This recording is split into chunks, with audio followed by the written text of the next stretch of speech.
And your name, please? Celes King IV. I'm the co-founder and vice chairman of the Congress of Racial Equality, California. And Celeste, what's happened with this press conference? What is the meaning of it today? This press conference is ostensibly about the jailing of teacher Iris Stevenson. When I say jailing, I'm not referring to jail in the normal sense, especially when you talk about us, because everybody knows my family's been in the bail business since 1947. What we're talking about is teacher jails. There's a little history that goes along with this, and it's apparently the result of Ms. Stevenson taking a group of students and alumni to France, and then upon return singing at the White House for the president and his wife, Michelle. And what's the outcome that you guys are looking for on this protest here in the rally? Well, the specific outcome that we're looking for is the immediate return of Miss Iris Stevenson to her classroom. We do in this community do not believe that teachers of excellence like Miss Stevenson should be subject to the kind of treatment that she's been given. And also, we are now of the understanding that there are many, many more hundreds of teachers that are in the same position as Ms. Stevenson. And it's this coming to our attention, we think that it's time to stop the abuses of LAUSD to qualified quality teachers and parents, because this whole thing is a combination of telling parents, that they cannot make choices for their children. And it's also a situation where they treat teachers as if they are enemies of the children. When it says removal in their policy, it says that you only remove a teacher when a teacher is a clear and present danger to students or themselves. There's no such danger in this case with Miss Stevenson, and everyone knows it.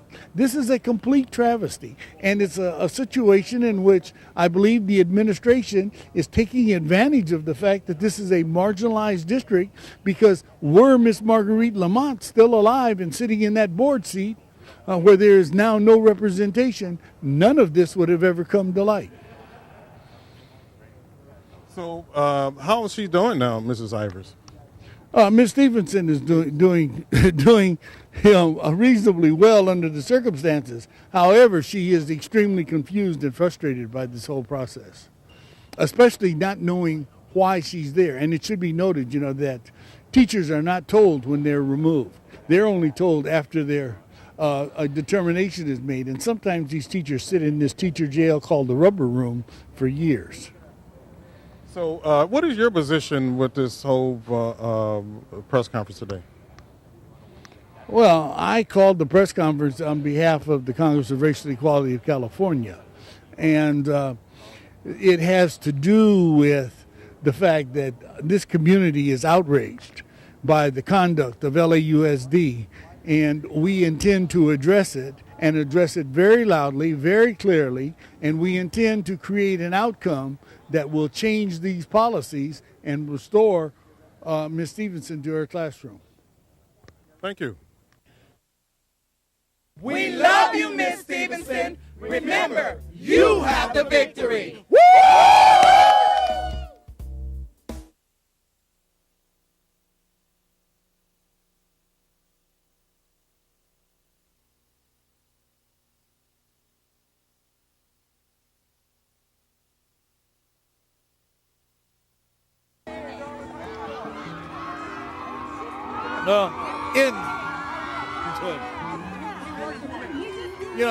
My father having co-founded this parade 28 years ago, it's such a wonderful sight to see the participation of the community and how it's expanded, because this parade represents much more than what most people really consider. This parade represents the unification of Los Angeles and the entire state. It also shows what can happen when people come together. Thank you. Thank you. Well, Charles, I want you to tell the Honorable Controller thank you very much for this. I'd like to point something out, though, that was kind of missed. While Larry was referred to as the founder of the Martin Luther King Holiday Parade, it kind of hits me a little hard when I hear it said like that, because some 27 years ago, Larry Grant came to my father's office, and he talked to my father about a vision of continuing a parade that he had started in San Diego in honor of Martin Luther King Jr. He had been trying to put the parade together and had been running into tremendous hurdles and obstacles in the political realm. When he talked to my father said, "You know, that sounds like a really great idea. What have you done?" And Larry said, "I keep running into walls." And my dad said, "Well, maybe together we can remove some of those walls." And here it is 26 years later, and we're getting ready to celebrate the 26th parade, of which Larry and my father co-founded. And currently we have with us the co-chairman of the parade. He likes to refer to himself as the fiscal officer, but let's give him his due. He is the co-chairman of the parade. And I'd like to say something else while I'm standing here. Not only that, he took the reins of Congress of Racial Equality California when my father passed, and he has not dropped the ball. Okay. He has kept us alive when no one else would.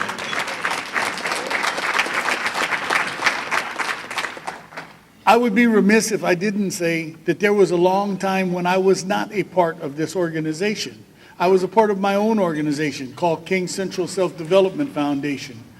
And even after my father passed, I was still the executive director.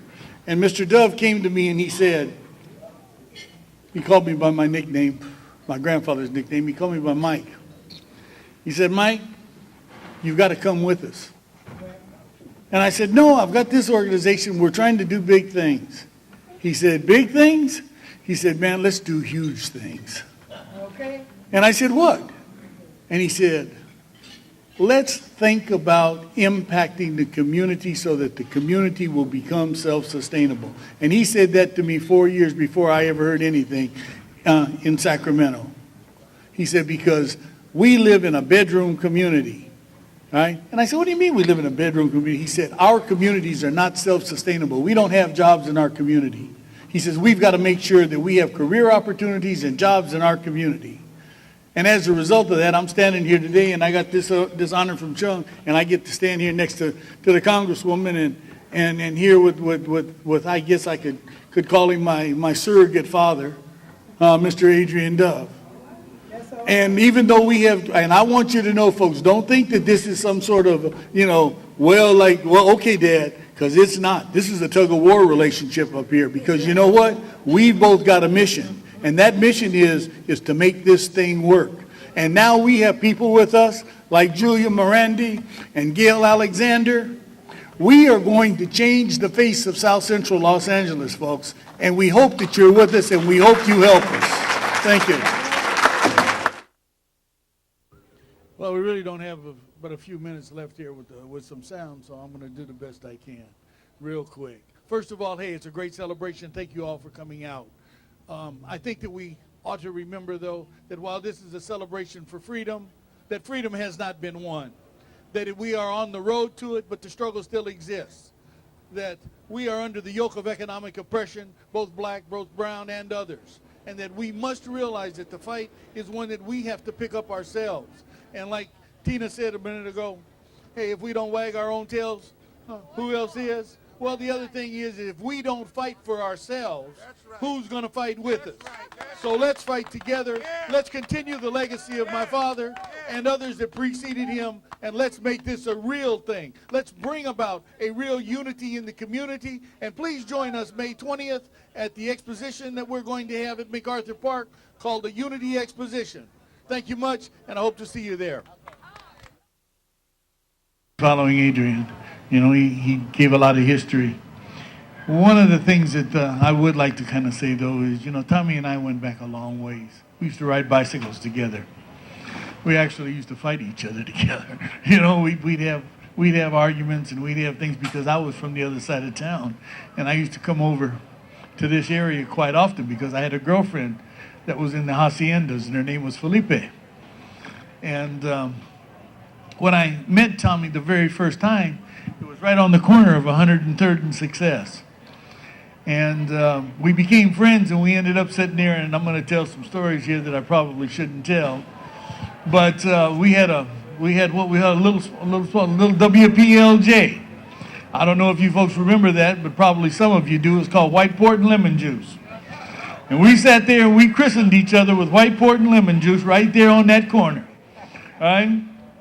Oh, that was a lot of years ago. I know you probably remember when the liquor store was right there on the corner down here. Yeah, those were great days. But anyway, one of the things I'd like to say is that we're in the street here today, and it kind of brings something to me because I remember one day I heard a lady say, she said, it's time for us to get off the sidewalks and get in the street. And I didn't understand what she was saying, but now I do.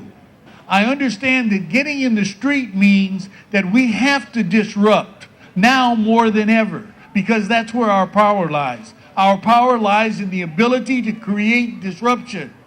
And if we don't, we're not going to have a voice, because as Maxine said, we're dwindling. But there's another part to that disruption. We've got to have solutions to go with it so that we can control and have power. And we've got to create and start baking our own cakes. We can't wait on the largesse of the so-called mainstream. We have to begin to coalesce and put our programs together collectively, and we have to cast off that old white folks playing about we can't trust each other, because we don't have anybody but each other. All right?